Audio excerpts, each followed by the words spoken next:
We're on to episode 25 of the My First Nucleus series. 1 week later, we're back up here again feeding a big slab of fondant to make sure they get through the winter.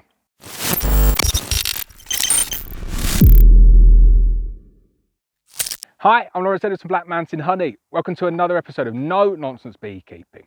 In the last episode, I said I'd be back up here in 1 week's time. I'm back up here with 20 boxes of fondant. It's about 500 kilograms, half a ton of fondant to feed all of the colonies up here. But I'm going to cover that on episode 25, getting a big slab of fondant on because the bees are light for this time of year.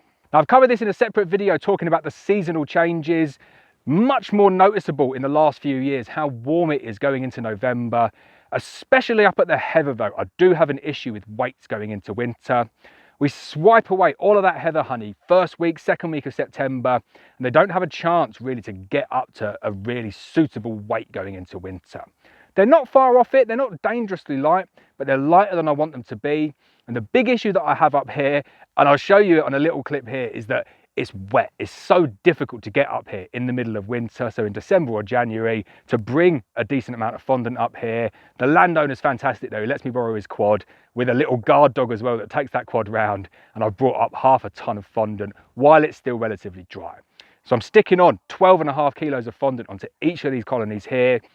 Really, I'd probably go with 6 kilograms and then add on another half block. The fact that I've only got really one chance to get up here, don't want to be doing it in the rain or the wet. I'm just going to stick a full slab on each one.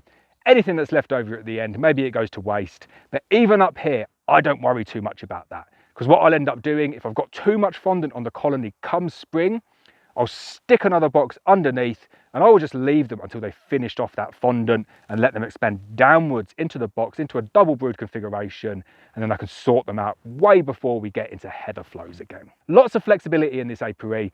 Overfeeding is not an issue for me. Make sure I get them through the winter, make sure the varroa load is low. Apibioxal early December, I reckon, to try and hit that broodless period. That will be episode 26, so hit the subscribe button to stay tuned and up to date with this series. Got my bee suit on, I'll get my veil on, let's go and take a look inside, get that big slab of fondant on, make sure the bees get through the winter. Right, I'm not going to cover this in loads of detail. I have done this to death on loads of videos. 12.5 kilograms, baker's fondant, cheap as you like. I'm just going to take the blue plastic to open up that face, take off the feeder, put the fondant on, upturn the feeder, close them back up again. It's as simple as that. This is no nonsense beekeeping.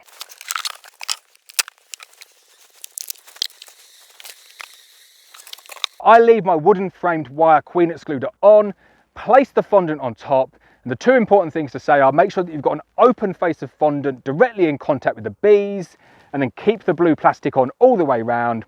Upturn your polyash forth feeder, that keeps all the good warmth in. If you haven't got that, you can place it above the crown board, or you can place it directly onto the colony, put some Kingspan or some Celotex on top inside a super.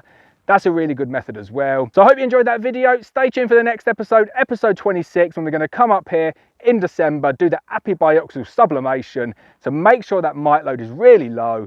And then these are ready for winter. Hopefully we're going to get all of them through up here. So as always, thanks for watching. Please hit the subscribe button. Please hit the bell so you're notified of every video, and I'll see you next time.